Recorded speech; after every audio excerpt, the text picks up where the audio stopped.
and Mass Communication. I will request him to join us on stage.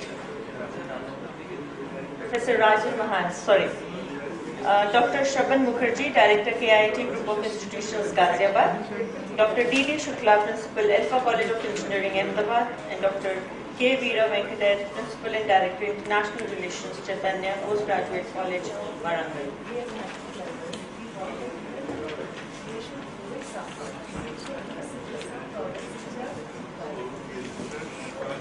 To the venue for the award ceremony, which will be followed by this session. With this, I hand over this session to Professor Rajan Mahan. Maybe have a round of applause for our speakers of the last session in the chair. How global tie-ups could be far more creative way of going about doing research in higher education, and how relevant and how useful and how creative it could be to have these global tie-ups. At the outset, maybe I could request, I must first of course thank the organizers and also apologize that I've come here a bit too late and I've just arrived, so unfortunately haven't really been properly introduced with my co-panelists for this session. If I could just ask my panelists to introduce themselves briefly, and then we can carry forward. As the lady mentioned, I'm teaching at this university called Haridev Joshi University of Journalism and Mass Communication. It is the only university in Rajasthan that's dedicated to studies on mass communication and journalism. So we're hoping to produce a range of good, decent journalists and people who can do good mass communication for Rajasthan, and hopefully for some parts of the country, because we do have students who come from at least other states of northern India.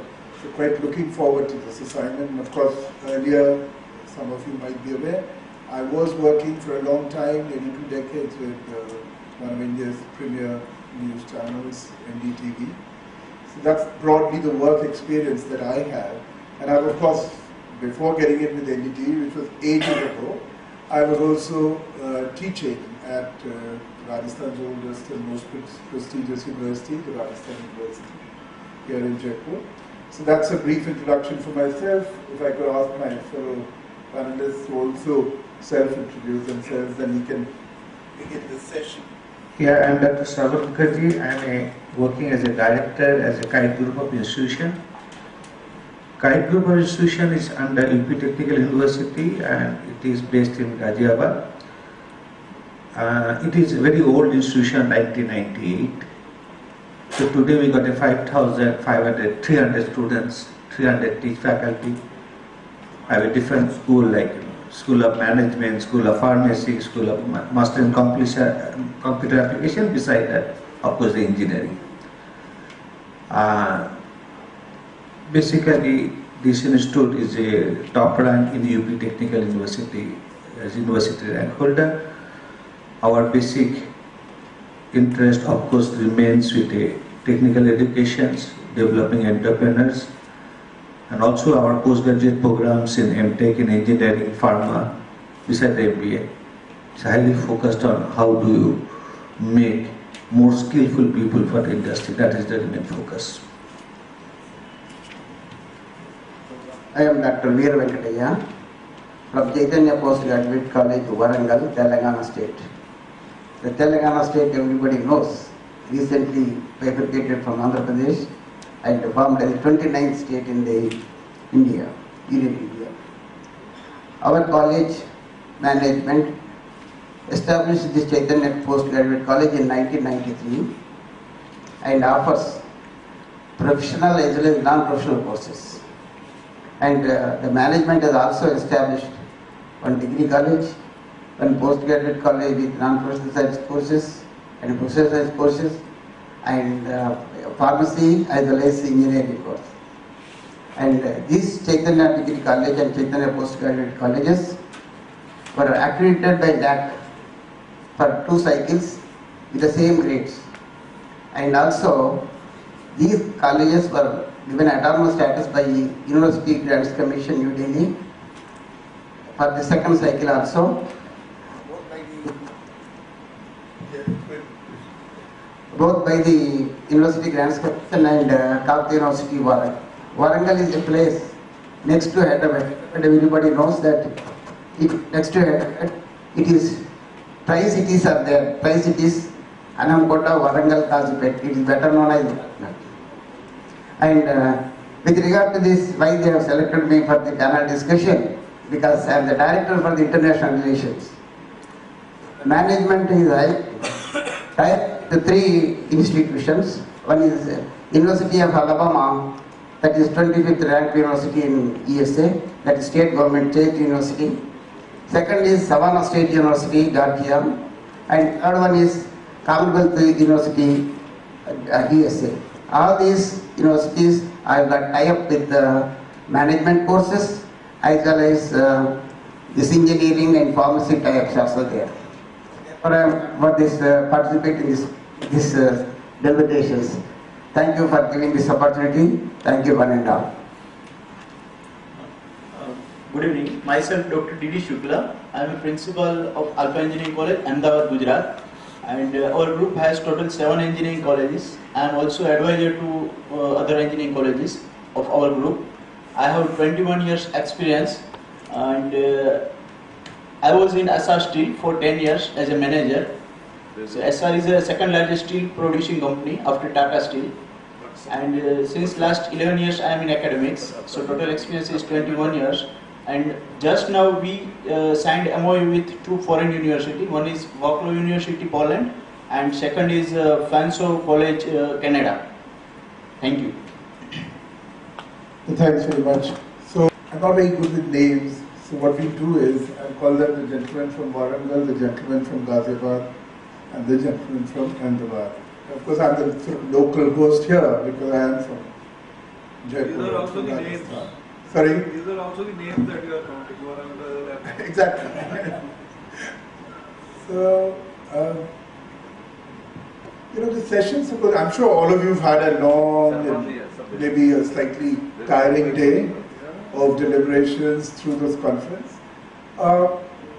Let's try and make this as brief and as interesting a session as we can make it. Let me begin by a few initial sort of comments. I think in the course of human evolution, if you look at it, we've come from being pastoral societies to becoming agrarian or agricultural societies. And then about 300-400 years ago, we all turned into industrial societies. And today, of course, we're living in what is generally referred to as the knowledge society. As you all know, it's essentially also not just a knowledge society, it's also called the information age and the digital age.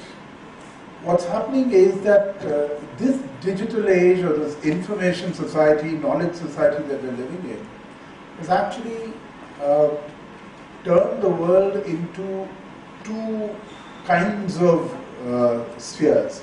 One is the real world in which all of us are existing as we talk right now, as we go about conducting our daily lives. There's the average, normal human world in which we exist. And then there is the cyber world in which all of us are also existing. There is this parallel new world that this digital age, this information age has thrown up. And what's happened, I think, as a result of this digital revolution and the way the internet has virtually shrunk the whole world into what is very often referred to as a global village. So I think the shrinking of the whole world into a global village actually, to my mind, is both a huge challenge as well as a big opportunity. It's a challenge, most especially, it is transforming this digital world, this cyber world in which you are existing simultaneously with this real world in which we are existing, has transformed human lives in fundamental ways in almost every sphere of our lives. And I think for all of us who are students and scholars or teachers and researchers who are associated with this large field, which is broadly covered by this two-letter phrase, higher education. I think higher education is also being transformed in many very fundamental ways because of this shrinkage of the world into a global village. And as I said, it's both a challenge as well as an opportunity.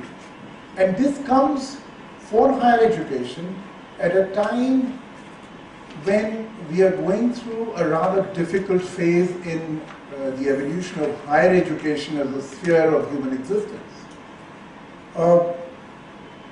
It can possibly be described as the age of austerity, as the age where funding and scholarships and everything for higher education is being cut as nobody's business, especially in public universities, in government-funded institutions. So this, in a certain sense, to me, is a central challenge that higher education currently, in our country at least. And in fact, this age of austerity is not restricted only to India. We see this age of austerity in higher education actually all across the globe. We're all aware that over the past 20 odd years, and more specifically in the past decade or so, as the world is going through this massive global recession that we've seen in 2007 and 8, which hit the United States and then virtually spread all across the Western Hemisphere, and has affected countries like India. So actually, this age of austerity in higher education is something that not just we in India are experiencing, we are actually experiencing it all over the globe. And I think one way in which the digital world and this information age can help us to counter this huge challenge that this age of austerity in higher education is presenting before us is to go in for academic collaboration, where people and institutions in higher education actually share their resources, share their ideas, share their knowledge. And it's in that context, I think, that this session devoted to global tie-ups and how much they're needed for research-based education becomes even more relevant. So, if all my panelists could begin with some initial comments on how they think this situation. Based on my experience, actually, I basically product of IIT, and I spent long years because my academics and graduation, post-graduation, PhD in IIT. Like two things, if you look at education, research, two separate things. I don't think that education is research-based. Okay, so education is one. If you say that, do I need a collaboration for education? I have a question mark on that. Do I need a collaboration, international collaboration for research? I began to have a different thought on that process. Today, if you look at any research activity, needs a collaboration. Research cannot happen independently. Not necessarily it has to be the only global type of. It can be institution to institutions, institutions to industry, institution to the research body. If you look at Center of Excellence, Indian Institute of Science, they have done a Center of Excellence, they have done because of themselves, not a global collaboration has helped them. All Indian Institute of Medical Science is a Center of Excellence by its own merits. Similarly, in atomic research, the things we have done mostly without any global cooperation, because US didn't do that. Okay, but collaboration, yes, is required. Whether it will be national or it will be international, whatever thing that's there, it obviously the research needs a collaboration. But education, if you look at it, in my personal opinion, in the digital world, most of the resources under the MOOC and other things, and the way the people move around here and there, exchange program gives on, the resources are always available. I don't think we have to run after with a bandwagon, because I've seen that most of the management school, we have a collaboration with this, collaboration with this, collaboration with this. Lots of engineering colleges, private universities going into collaboration with third grade institutions, which nobody knew about the name of this institution. I don't think it's getting any that value. Question is, how do I internal resources, how do I in our institution, how do I encourage research? How do I create more research facilities? How I encourage my faculty to create more research? Not only in the research, faculty doing the research, but also encouraging our students in the graduate level to do a research. I think is more important. As an academician, as a head of institution, I look at that rather than running after a global collaboration with the third grade institutes and then not leading to anywhere.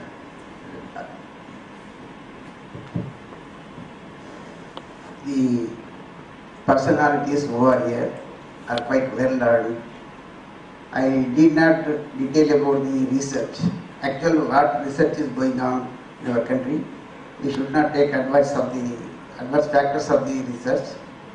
But I would like to speak on three aspects. One is seminars. Second one is research and workshops. Generally, seminars in India, we are conducting seminars on various topics, but the outcome of these seminars should be very fruitful. I am not criticizing the seminars conducted in various universities and various places. And second thing is, publications, particularly publications are two types, generally published articles in national and international journals without impact factor, particularly in science areas. But people should concentrate on publications with impact factors. More impact factors will have more impact throughout the world. And third thing is these patent rights. One professor visited our institute where he has got 75 patent rights. That patent right shows his interest, research caliber. So the patent rights, every researcher should have such patent rights, then only he will be a good researcher. I would like to quote an example. One professor from our university, of course I am not a university faculty, he visited France, where he has attended one seminar, all the way from India to France. There was only one audience. Why? Because nobody was there. Because the topic was not related to anybody except that person. And in India, we want to see the whole auditorium or whatever the place that should be covered, and he should speak before the people. And he was stunned and astonished about the presence of one audience. Because why he was there? Because the topic was related to him. So, the seminar should be in such a way that it should be useful and not time spending. And the impact factors also, just now I told you, please do not take him a wrong way. One professor visited our institute, where he was observer from IIT Madras. He was telling that he was selected from some research labs. He told me that I did not join because actual research is not going on in the labs which he was selected. When you once join, that's all. There is a matter. Whether there will be a progress or not, nobody monitors because it's independent. But as a teacher, when he has to teach the students, he should be a teacher. He should be a student itself. Every good teacher at least should spend 3 hours before he enters a class. Is it possible? Are we making it? Are we doing it? 3 hours, at least minimum 3 hours he has to spend. And then he has to go to class. And 1 hour, as per UGC norms, we have to spend 1 hour in the classroom. And 1 hour without making any bore to the students. In one seminar, one wonderful question was asked by the audience, that every teacher goes to a class with a script. In the morning I was asked to be in a session where I was given only little time, therefore I could not explain. The teacher enters the classroom with some slip. One university professor, I don't know the name, very senior professor, he used to carry all the details on marriage cards. And he used to take these cards and teach us in the classes by seeing that one. And when the audience spoke, raised a question, when the teacher is taking slips to teach the students, where is the wrong? If the student is carrying a slip to the examination room. Now, today we have seen many presentations, PPTs. Of course, PPT presentation, the audience will remember, everybody knows that pictograms, diagrams, graphic presentations are very, very, very good because students will have a lot of impact on their mind if you teach with pictograms, diagrams and graphs. But without just going on teaching, they will not have. Similarly, PPT will definitely have impact. But the teachers should be in a position to teach or explain their ideas without PPTs. Then only it will be good. So the true researchers will be a researcher. Now we are seeing many dissertations, thesis published, particularly dissertations at MPhil level and thesis at PhD levels, and LLM, next pharmacy, engineering. You know, what is the impact of the thesis? What is the good research that is taking place? And what is the outcome of that research? How many theses research are implemented in India? It is a big question to be answered. Just we are doing completing our research and throwing it in the university, and it will be there in the library. Nobody bothers about it. What is the use of the research? The research should be in such a way that it should be useful to the community. And you may pose a question whether your research has been a so valid one, but that is my opinion. Because I have put in 43 years of service in teaching and various positions in higher education level. And this is my opinion. And with regard to the global tie-ups, particularly research tie-ups should be there. Very, very few researchers that are fruitful and useful to the communities. And this is my opinion. Please do not take adverse of my opinions. Thank you for giving this opportunity. And one more thing, I do not remember exactly. Recently, one professor, I read in Hindu because I did not remember it. In foreign country, the fellow was given crores of rupees for his research. Some 4 to 5 days back ago, I have seen. But I did not remember because I may not be asked to present here to speak on that matter. So, in outside country, Indians are doing research and funded by foreign governments. Our research institutes are very much funded by Government of India. Scientists are also funded by Government of India, and therefore the researchers should concentrate to produce such good results as good researchers. Thank you for giving this opportunity. Please take only positive and not negative. Thank you. I have 3 things to say. I agree with Mukherjee sir. Whatever things he has said with us, that is totally true. Whatever research is done in India, that credit goes to IIT. There is no doubt about it. The best part of IIT is they are getting too much fund. That is also true. And especially in SFIs, self-finance college, that facility is not available because trustees are always worried about their earning. That is also true. Second thing, whatever Sir has told about impact factor, I would like to tell few things. Nowadays, so many magazines, so many online magazines, so many online journals are available. You simply pay money in their account and immediately, very next day, they will publish your paper. So there is no use of such kind of things. Right? They are not asking for any review and all these things. Simply they are getting money and they are getting it published. Third thing, whatever international collaboration is there. So actually we don't need them. they need us. Why? Because just now I had talked with Poland University, Wrocław University. What they said with me, as per their norms, they must have few international students in their university. That's why they are coming over here, right? So that is the scenario. But to be frank, don't take it in another way. But as the Indians, it's always our tendency. Something from outside is always appreciable, but we don't appreciate our own talents. Thank you. Well, I think very interesting observations from all the three panelists.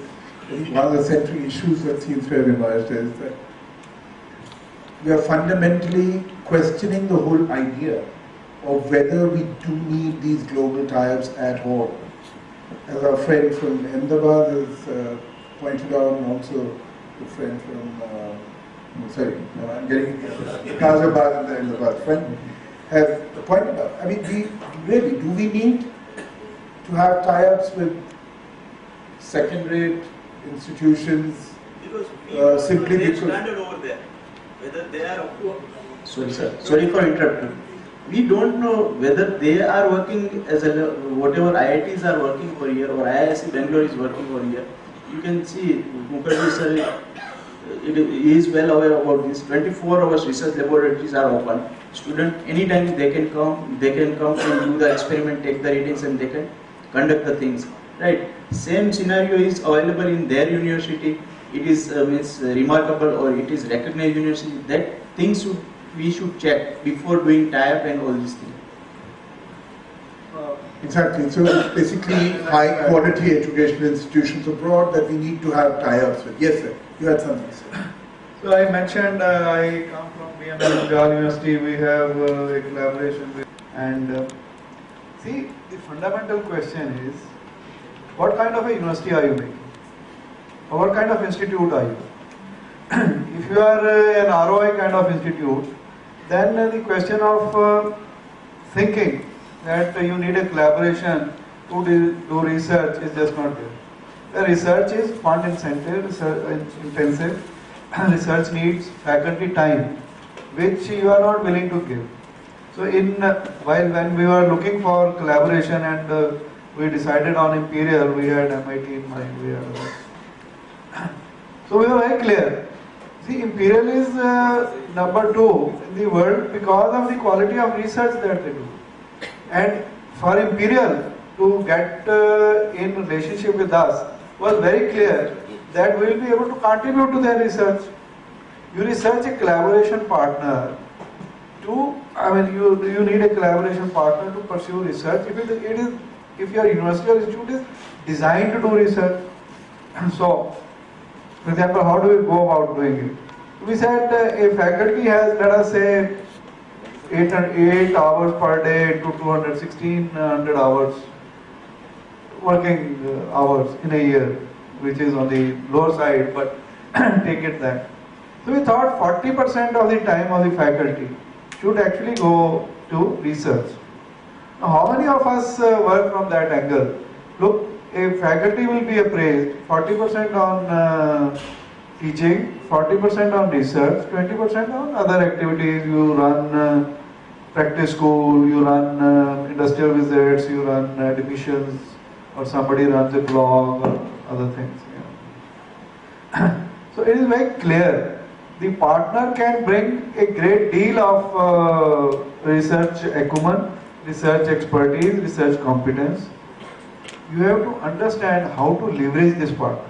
Unfortunately, most of the MOUs that we have in India with collaborators are just MOUs to show to the student, look, we have Imani University, as I said, they said we have a collaboration with such and such in US. And the other guy told in my ear, he says, look, Google, there is no university of this name. Just imagine. Anyway, so what we did, in order, first we decided that 40% of the faculty time has to go to research. His appraisal is based on 40% of research, which means there are points. So we follow a point system. So you earn for every hour, as Dr. Reddy said, we have 3 hours of preparation time. So So a teacher teaches roughly 120 to 150 hours a year, which means multiply it by 4, something like 600 odd hours on this, and then another 600 odd hours on research. So if he has international publications, each international publication is given points, and there is a very comprehensive. You have A class, not necessarily if you publish in non-refereed, you don't have any point. You have still done something. So you would get some point, but they would be very nominal. For example, an international publication, a paper in Nature or Science can mean 100 points. A presentation in a conference like this can mean only 5 points or 10 points, something like that. Now, the next step was actually to leverage the competence of the research partner or the collaborator.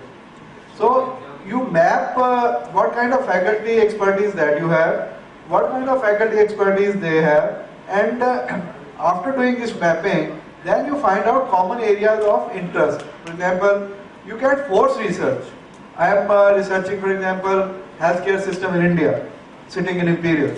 So I would continue, I would like to continue my research on this area. So if there is a expert, there is a faculty member here who is interested in this area, he can hitchhike my research. He can join as a research partner and then carry on that research. So there are ways of leveraging the research competence of a partner. But you have to be first very clear. Do you want to have research out of this relationship or not? Good. Interesting thoughts. May I just request everyone to keep themselves a little brief. Regarding collaborations, basically if we start from a faculty pool, why not to collaborate with the same kind of institutions and have a faculty pool? If suppose I have the best HR faculty and somebody else has got the best finance faculty, where is the problem exchanging these knowledge exchange? I think we can really go for the same title of this. We should go for this kind of collaboration. What is bad about this? And especially we are feeling crunch of faculty, we are feeling crunch of students. If some good student having excess number of students, they can, why not they can transfer kind of a system concern to the other institutions of those X number of students, because this will again enrich the whole system. Because if faculty will be enriched, the student knowledge will be enriched, and automatically this combination will definitely somewhere will enrich the research part also. I think nobody was really having any negative.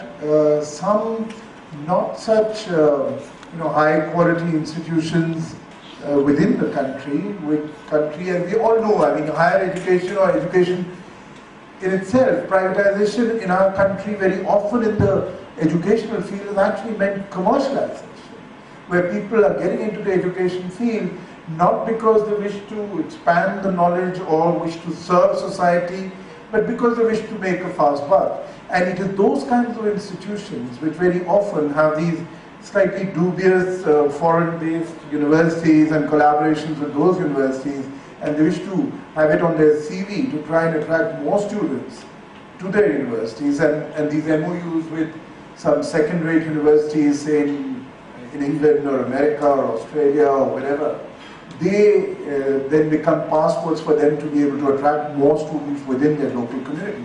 So I think Dr. Mukherjee can respond maybe a little more about what his thoughts were when he said that it's not necessary to have all these so-called global trials.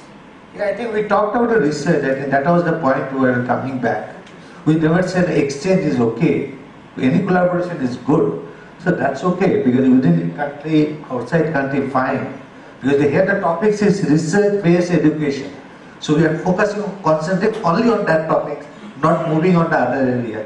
So whenever, that is what we are trying to say, how much we are focusing on the research within our institution. If you are focusing on then the things comes. Like as of today, we are finding that and secondly, research also, there is a lot of center of excellence available in every field of study. So we have a lot of talents available there. So it's not necessary that you have to only go a place where there is actually not so much of research is happening. So in our country, there's a lot of things was happening, and we are not looking, just putting a name. That's what we are questioning. And also, please remember that fundamentally, what has happened in this post-1991 phase of India's evolution as a nation, we've gone the way of globalization and liberalization and market economy and market reforms and what have you. But essentially, the rest of the world wants to come and flood into India because they're looking at India as a market. And that also is in the context of the students available here, who they can sort of attract to their universities. There's a large middle class here, growing upper middle class, who can fund this foreign education for their children. So let's not confuse ourselves that they are looking at us only in terms of trying to provide very high quality education for us. They're looking for students for themselves so they can also make a fast pass. We do have good quality institutions right here in our own country. In fact, there are many scholars and many social observers who believe that because of this commercialization in the educational sector that has happened over the past decade or 2 decades in India, what has happened is that almost systematically our well-established universities, state-funded universities, have actually been starved of funds systematically to allow these private sector universities, which are not necessarily providing education of the highest quality, which are definitely not maintaining ethical standards that are usually associated with the educational sphere. I mean, right here in Rajasthan, we are currently, just last month, we were going through a whole series of reports coming out of a university of Jodhpur, a private university, where, those who are from within Jaipur and Rajasthan know what I'm talking about, where degrees are on sale. Our friend from Ahmedabad mentioned about how, all these degrees, or all these research papers can be published simply after you've given X amount of money. So, there is this whole about socially useful research that very often, you mentioned about that seminar where there was only one person who was available to listen to a person's paper. Now, fundamentally, he's pointing at two things. One, research, of course, is a specialized field. So you're not going to have large numbers of people who are going to be necessarily interested in it. But the other thing that I want to pick up on is that this whole question of socially useful research, while it is something that we all need to aim at, but as somebody, and like our friends here who are probably from the science stream and done engineering, I guess that you're from the science faculty, is it? Management. But as somebody who's done a bit of social science and has done journalism in his life, very often, researchers in social sciences don't necessarily, or in the humanities, don't necessarily need to be socially useful. Because to my mind, what it brings us to is a central issue concerning the educational sphere in our country today. Very often now, education and the scope of education has been reduced to just being factories. Educational institutions, it seems very often in the way we discuss the educational sphere, are very often looked at as just some sort of centers to provide employment to people. I don't think a person who does, say, literature or does sociology, he or she does not look at that degree or ought not to be looking at their degree. If I'm doing, say, English literature or Hindi or Sanskrit, I don't need to go through this education only because I wish to get some job. For that you need a separate set of skills. If I am excellent with my knowledge of literature, of course I'll find enough people who will be interested in employing me. If I, through my education as a literature student, if I do end up becoming at least a decent enough writer, maybe I'll become a second-class journalist at least. I can find, maybe I can become a teacher. So I think what I'm aiming at is to try and see and provoke some of my friends here to respond to this. Should education be looked at as only a means of securing a job or some employment for our students? Or is education, in a country which has venerated the Guru Shishya Parampara for so long, where the Shishya was not necessarily going to go out and get a job somewhere, should we look at education in this rather restrictive way in which it is being looked at over the past 2 decades. Would you like to share your thoughts on that, sir? Yeah, I think you are absolutely right. At the end of the day, it has become that education for job. Actually, like, everything we are landing up, because why the people came in the engineering? Why came to private college? Because they'll get a job.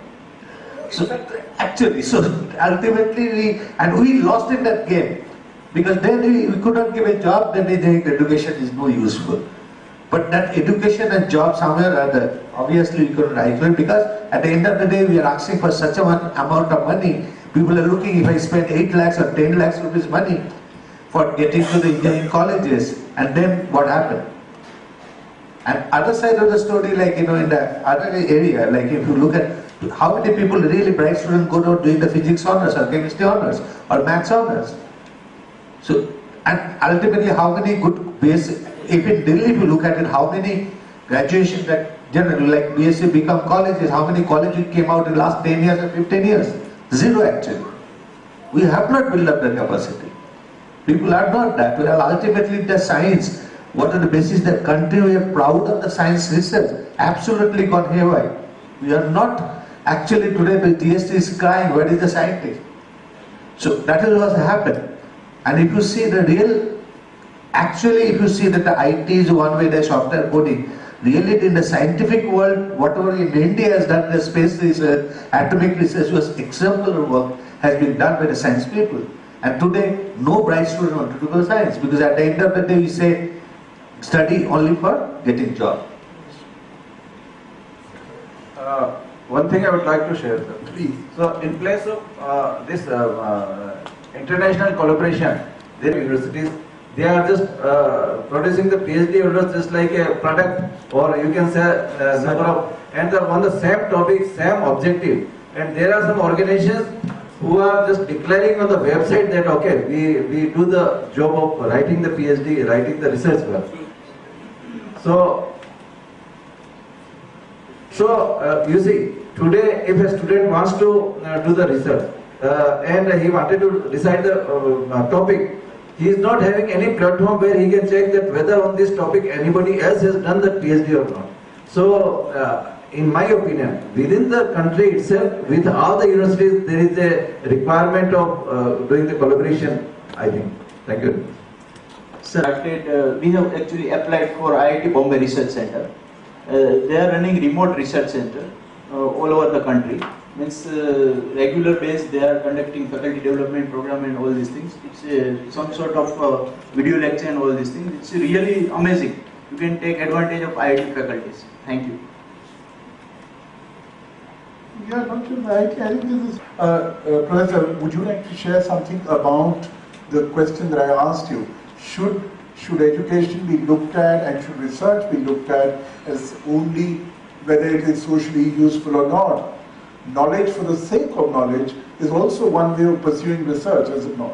Should it only be that if it serves X purpose or serves to get somebody a job or find some employment, should education be limited to just this kind of a notion where research as well as education is just a sort of tool to get a job with? Since we are from the journalism, I feel that strongly. I think journalist people has to do a lot on that. Every session, if it comes in IIM, he got 1 crore salary. IIT Delhi students has got 1 crore salary. You know, amount of the hype has been created is terrible, actually terrible. Of course, I don't want to share the personal story, but I'm just sharing it. My son is in IIT Guwahati final year. In this winter, in December, final year, his classmates suicide. Why? Because academically somewhere or other he was not done well and he didn't get a job in that December month. He could not go to his village in the Andhra Pradesh, in a small place. Everybody is waiting because he was studying in IIT, he must getting 1 crore salary.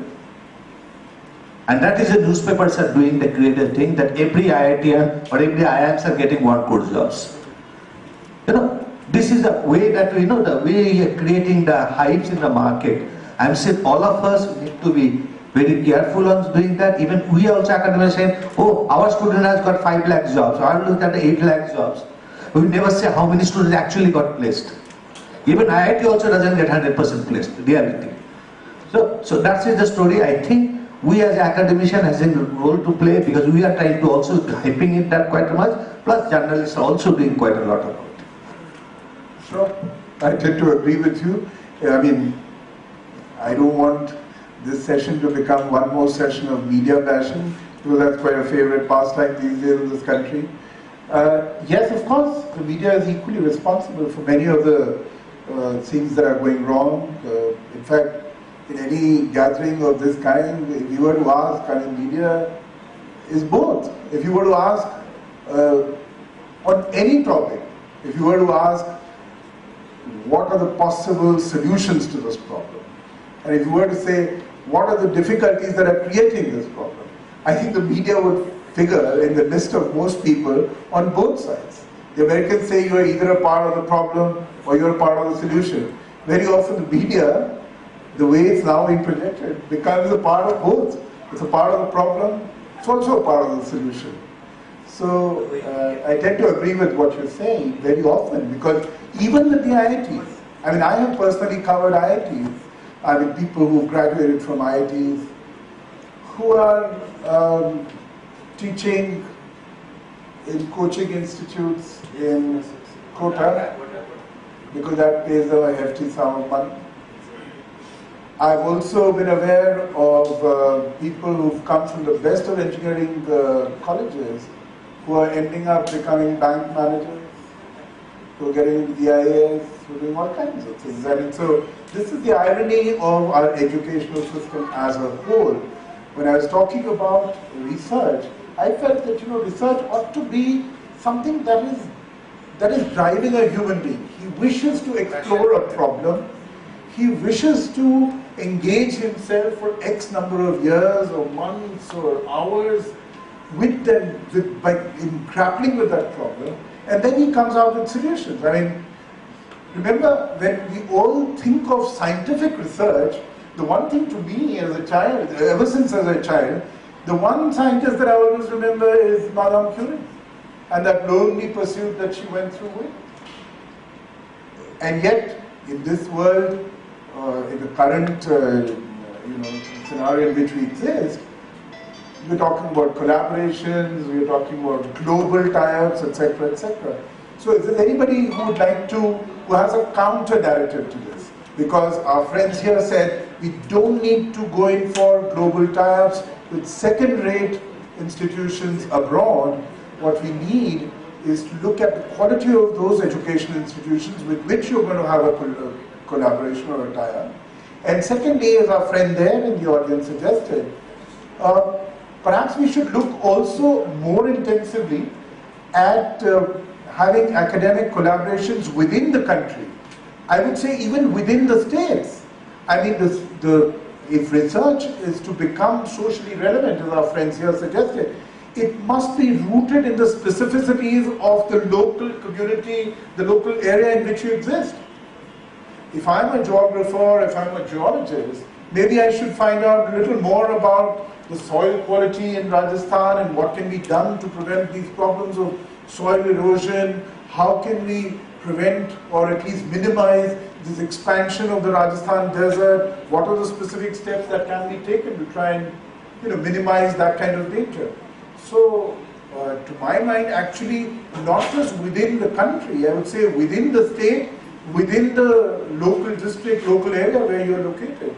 Those are the kinds of researches which very often can be far more socially useful, purposive, and which can actually serve and provide solutions to the problems that our society is facing.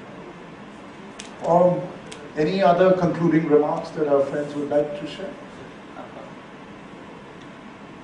Only one thing that I would like to share with you, that you can share with your student also. I used to share with my students. Normal student can't do anything for doing research. They must become crazy. Then and then they can do something. पागल बनना पड़ता है to conduct research, to do research. जब आपको दुनिया वाले बोलेंगे कि आप पागल होते हैं, you think अब now you can do anything.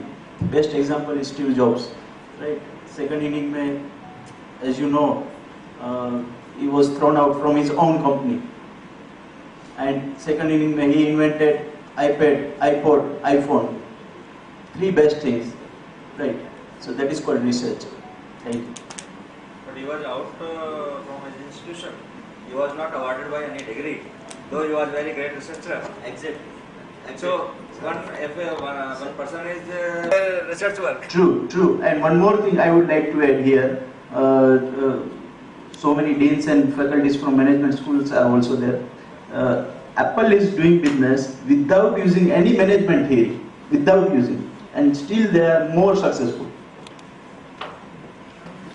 Well, if I may be permitted to be a bit flippant, I'll say that I've always felt that management is what? Management is common sense made complex.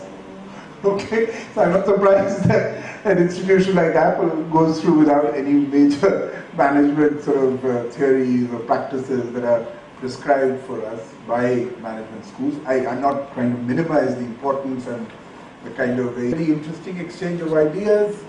Began with this whole digital age that we are all living in.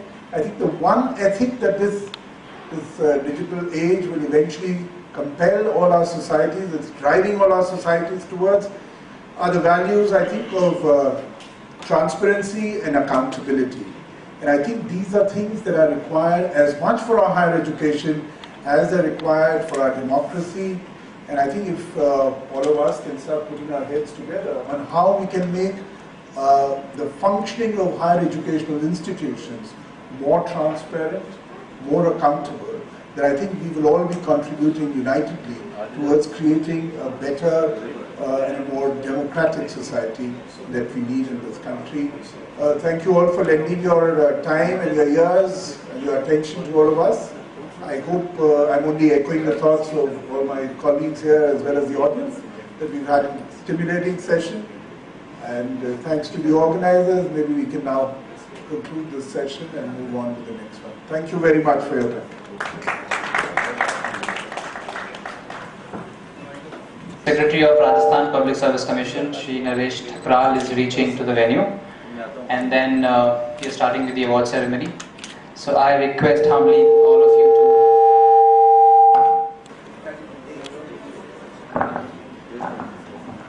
Before we move on to the award ceremony, we have a small industry presentation by our associate sponsor Armstrong.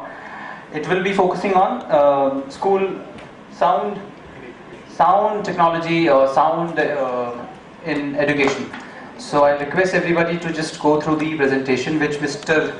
Naresh Duble, DGM, FMD and Training, AVP Armstrong is going to present. So a round of applause please for our presenter. And then after 5-10 minutes, I guess, we will start with the award ceremony. The secretary is just reaching the venue. Good evening, everybody.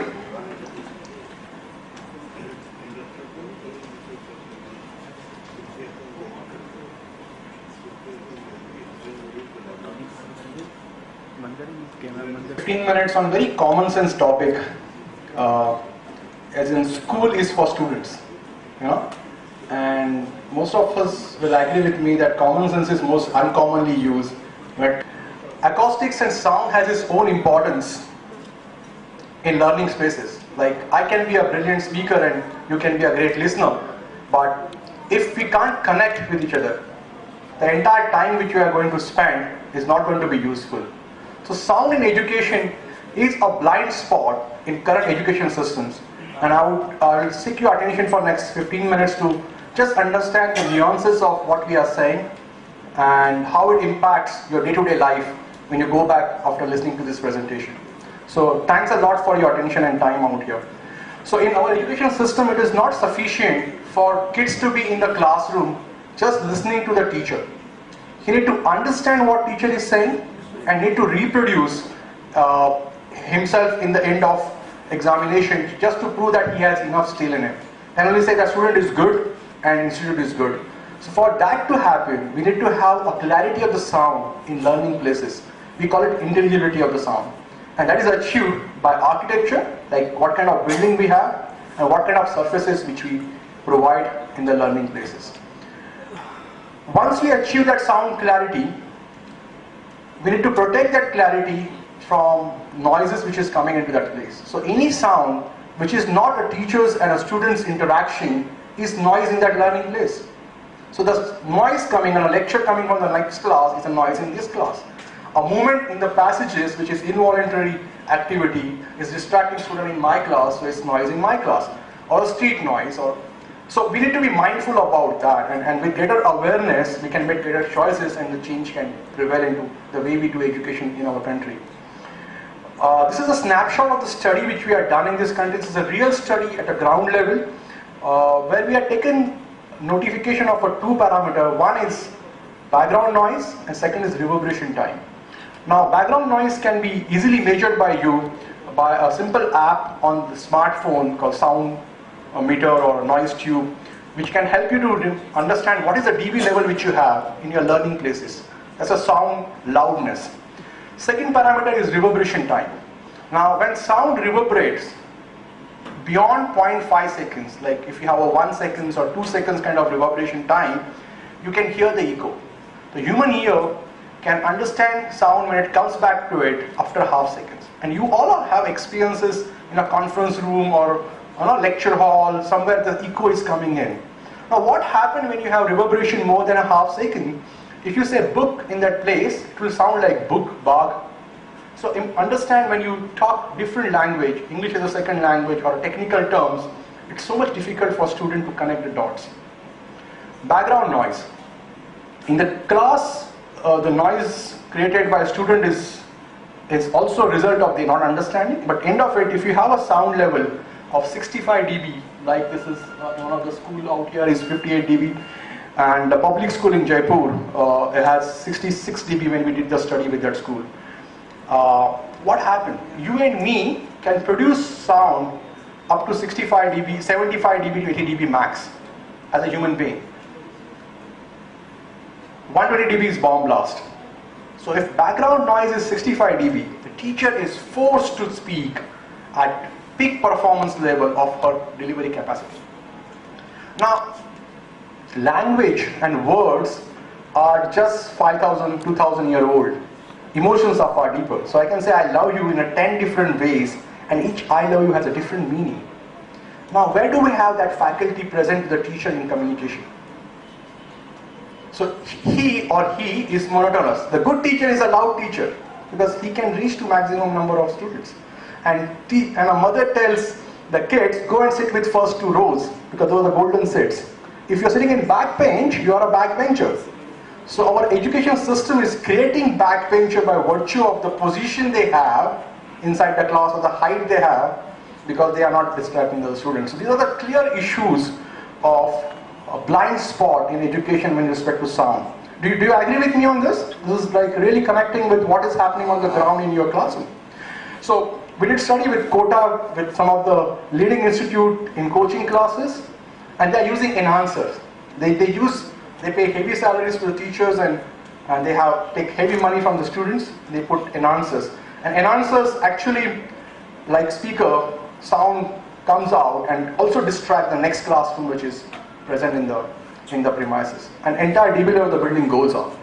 And as a country, we saying we are not in top 300. Not one university out of 750 universities is figuring in top 300 globally because we don't do enough research.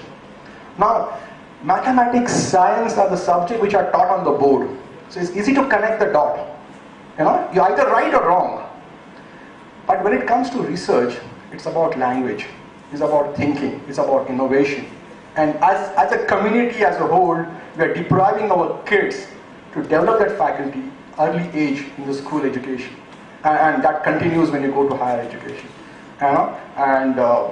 That's the real conclusion. And this is another case study in Mumbai. This is a group of school which has grown from 2 or 4, 20 years back to 30 institutes, including higher education, colleges. And you can see the affluence in the class is quite a premium thing and quite successful also. So we did study with this group, and study include taking a snapshot of what kind of physical parameters. So we include interview of the students, interview of the teacher, taking a recording in the class, and a physical measurement of the sound parameter with the best instrument called BNK in the world. What is the sound parameter with reverberation time and background noise? And we retrofitted that room, treated that room to get the sound level to the quality which is global quality, making a model classroom. And so we saw the shift. There are two simple questions which is analyzed. It's a shift in the way the student can follow the session. There's dramatic improvement in which the understanding, the clarity of the teacher is enhanced. And the next video is about teacher's feedback, and this is quite insightful. What she said, her experience about what her experience in teaching in a model classroom which is provided to her.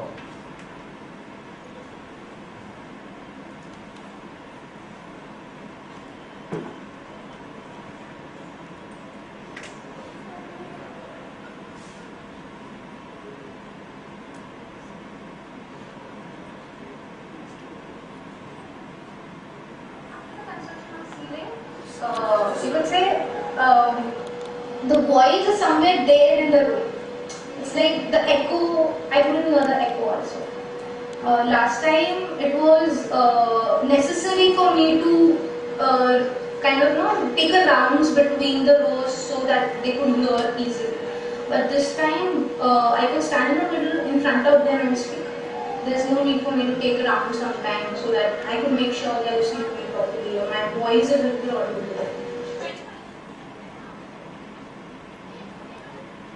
I could able to speak clearly and they're able to get the things clearly from me. So there's no communication gap between us. As compared to last time, the teaching environment was disciplined this time and was cooperative also because they got my question clearly and they were able to answer it. So the volume is normal. Even they don't need to raise their volume and neither do I have to do the same. It's like everything is going on the track. The concentration level is good. It was very good this time as compared to last time. Last time I had to somehow remind them or give them a reminder to be quiet. It was somehow noisy. But this time it was quite easy for me to manage the rest. This time it did reach to the last bench because there were many who raised their hand and they replied to the question correctly. And they got the question what I said or what is the content I said. So they were able to answer it and they were able to understand also what I said this time. As far as the noise level is concerned, it was quite audible for them to hear me. And yes, there was no noise in the class this time. That is the difference I found in previous class and this class. Okay. So what we are saying is when you as a speaker is effectively connected with your audience, it delivers the best in you. And that entire system where you're delivering your best and students are getting it. The normal movement which happened, they're asking about what she said and what not said, and the entire space get really disturbed, and hence the learning quality and learning level goes down in our education system. So we have a small survey form. We can give it to you. We can come to your institute. We can do an audit around your sound level, the reverberation time, the background noise present up there, and we can really work toward creating excellence in that particular sense. So we say, who is at more risk when it comes to the education parameter? So obviously kids are at more risk because they are giving time of their life to learn and to come to the thing. And they are not effective listeners because they get distracted with any moment and any activity which happens around them. Plus, the new advent of iPod and mobile phones has also given them some bit of hearing loss. And many kids are having a couple of months of cold and cough. So otherwise, okay kind of classroom became unbearable for them and unadjustable for them when it comes to learning in those spaces. And English second language has its own challenges. If a South Indian speaker is talking to North Indian students, and if dialects are different, it's difficult for them to connect what is happening on the space. And as an adult, we have no idea how kids listen. And this is a study done by Acoustic Society for Education, which is a global study of more than 10,000 students. And if you really reflect on this, as an adult, if you go and sit in the classrooms, we may get 100% of the word, but 10% words are being missed in 0.8 articulation index environment in that particular place. And the last graph below is quite interesting to understand. If the background noise level is 1 dB less than a source of noise, for a 6-year-old kid, he will not understand anything. So as we grow older, we get better at listening to the background noise, which is even 4 dB. And that explains when we take kid to a noisy restaurant, they don't participate. Or we may shout at them in a hall, they ignore what we said. This is the key reasons. An entire education system which we have is hostage of the noise level which we have in education systems where the losses are happening. So we have a dedicated teacher and we have motivated students who are coming into the space for learning. But what is happening when they come into the learning place is, are they really connecting well in order to get the education deliverable happening? And then we talk, that explains why we have a dropout and things like that. So I have a small TED talk which I can email it to you, which talks about how sound in education really impacts and designing. Can I run this for 4 minutes, the small part of it? Maybe after this we'll run it. After this we'll run it short. I wanted sir also to see this small briefing of 4 minutes. Sure. Yeah, thanks for that. So this is not an Armstrong ad. This is a scientist of UK, so really presenting sound in education and its impact when it comes to learning ability of the in education spaces. Education. When I see a classroom that looks like this, can you imagine how this sounds? I'm forced to ask myself a question. Now, that's a little unfair. Some of my best friends are architects, and they definitely do have ears, but I think sometimes they don't use them when they're designing buildings. Here's a case in point. This is a £32 million flagship academy school which was built quite recently in the UK, designed by one of Britain's top architects. Unfortunately, it was designed like a corporate headquarters with a vast central atrium and classrooms leading off it with no back walls at all. The children couldn't hear their teachers. They had to go back in and spend £600,000 putting the walls in. Let's stop this madness of open-plan classrooms right now, please. It's not just these modern buildings which suffer. Old-fashioned classrooms suffer too. A study in Florida just a few years ago found that if you're sitting where this photograph was taken in a classroom, row 4, speech intelligibility is just 50%.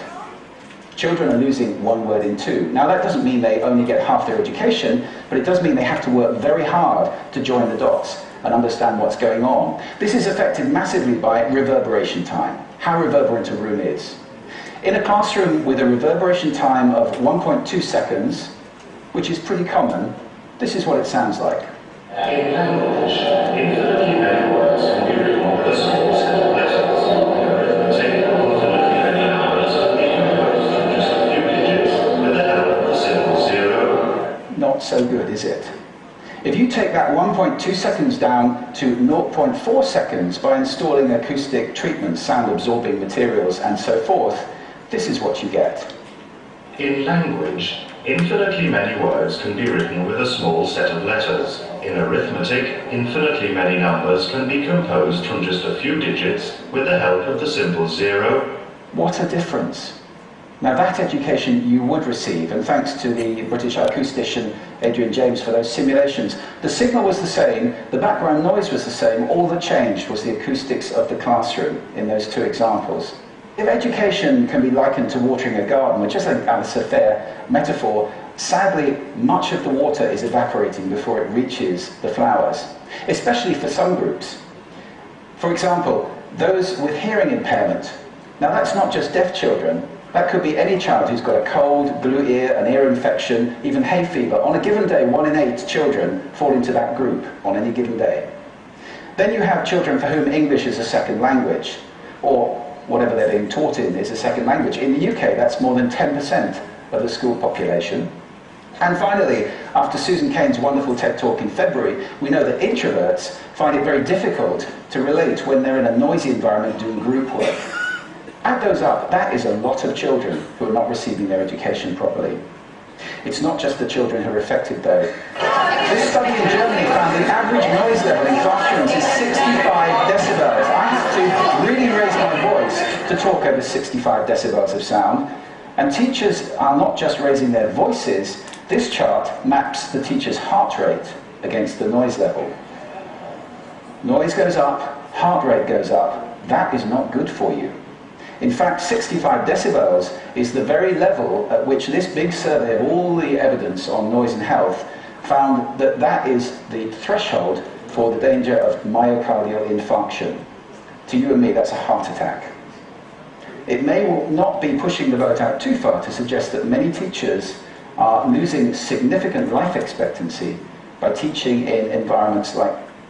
So, what I want to really, whose wife is a university professor in Delhi University. He says, darling, we also have neighbors. So, speaking at a loud noise became a second nature for most of the teachers. And what is really required is, so we have, if you really say the quality of education to be improved in this country, we need to improve the quality of infrastructure. Moment we improve the infrastructure, whether ongoingly, every hour after hour, class after class, the quality of interaction which will happen between teachers and students will be impacted 100% of the time. So I'm really inviting all of us to be a better listener when we go back to the school. Use the apps like Soundmeter to measure the sound level and create the space and environment where the relationship between teachers and students can improve, sound understanding of subject could improve, and we have better learning and better spaces which we design in the future which we use. Thank you so much. Thanks for your attention and your time. Thank you.